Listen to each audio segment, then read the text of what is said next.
Hello everyone, আসসালামু আলাইকুম। কেমন আছেন সবাই? আই হোপ সবাই অনেক বেশি ভালো আছেন। আজ আপনাদের জন্য নতুন আরেকটি রেসিপি নিয়ে চলে এলাম। আজ শেয়ার করব সেমাইয়ের কাটলেট। কিভাবে খুব সহজেই সেমাই দিয়ে কাটলেট তৈরি করা যায় তার সকল টিপস সহ আজকের রেসিপি।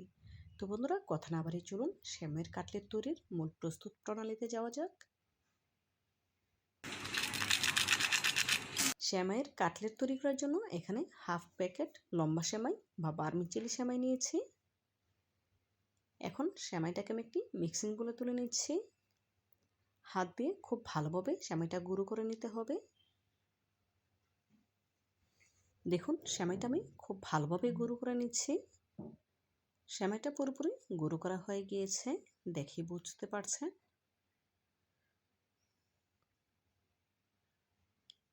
হাফ প্যাকেট সেমাই কতটুকু হয়েছে এখন আমি মেজারমেন্ট কাপে মেপে নেব। সম্পূর্ণ সেমাইটা মেজারমেন্ট কাপে তুলে নিচ্ছি, দেখে নিশ্চয়ই বুঝতে পারছেন। হাফ প্যাকেট সেমাই এখানে মেজারমেন্ট কাপের 1 কাপ হয়েছে। এখন এই সেমাইটাকে ভেজে নিতে হবে।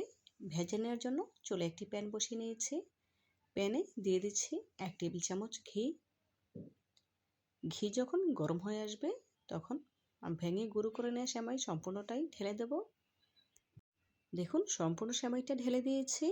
এখন গ্যাসের ফ্লেম লো আঁচে করে অনবরত নেড়েচেড়ে 2 মিনিটের মতো ভেজে নেব। কোনোভাবেই নাড়া বন্ধ করা যাবে না অথবা চুলার আঁচ বাড়ানো যাবে না, তাহলে কিন্তু সেমাইটা পুড়ে যাবে।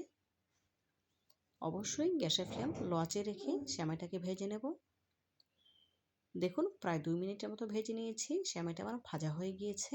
এখন চুলা থেকে নামিয়ে অন্য একটি পাত্রে তুলে নেব। একটি মিক্সিং বলে তুলে নিয়েছি। এখন সেমাইয়ের সাথে অ্যাড করে দিচ্ছি হাফ কাপ কোরানো নারকেল, 2 টেবিল চামচ চিনি, দিচ্ছি স্বাদ মতো লবণ, 2 টেবিল চামচ গুঁড়া দুধ, দেব একটি ডিম। এখন সবগুলো উপকরণ হাত দিয়ে খুব ভালোভাবে মেখে নেব। ঘরে থাকা অল্প কিছু উপকরণেই এই নাস্তাটি তৈরি করা যায়। একদম অল্প উপকরণে মজাদার নাস্তা। আপনারা একবার হলেও আমার রেসিপিটি ফলো করে এভাবে সেমাইয়ের কাটলেট বা নাস্তা তৈরি করে খেয়ে দেখবেন, ইনশাল্লাহ অনেক বেশি ভালো লাগবে।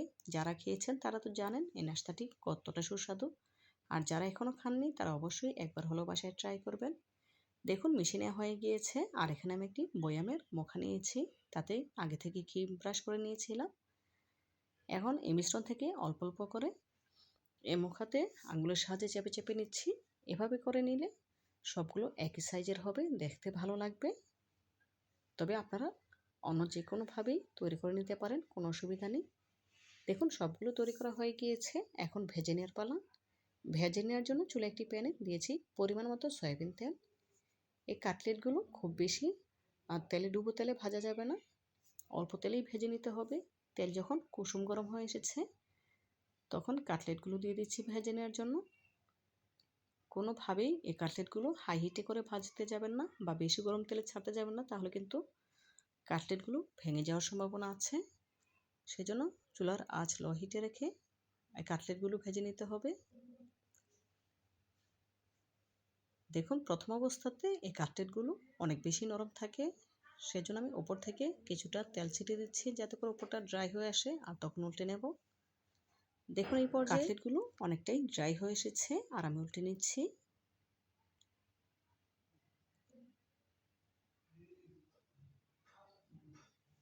এভাবে করে কয়েকবার উল্টে পাল্টে কাটলেটগুলো গোল্ডেন ব্রাউন কালার করে ভেজে নেব। দেখুন, আবারও এই সাইডটাতে তেল ছিটিয়ে দিচ্ছি।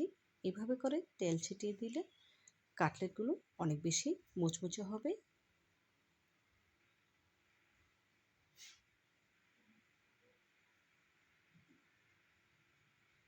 দেখুন, কাটলেটগুলো আবার উল্টে নিচ্ছি। দেখুন, এই পর্যায়ে সেমাইয়ের কাটলেটগুলো আমার ভাজা হয়ে গিয়েছে। এখন একটি ছাঁকনিতে তুলে এক্সট্রা তেল ঝরিয়ে নেব। ছাঁকনিতে তুলে নিচ্ছি। এভাবে করে একই প্রসেসে বাকি কাটলেটগুলো ভেজে নেব। দেখুন, এক এক করে সবগুলো কাটলেট ভেজে নিয়েছি।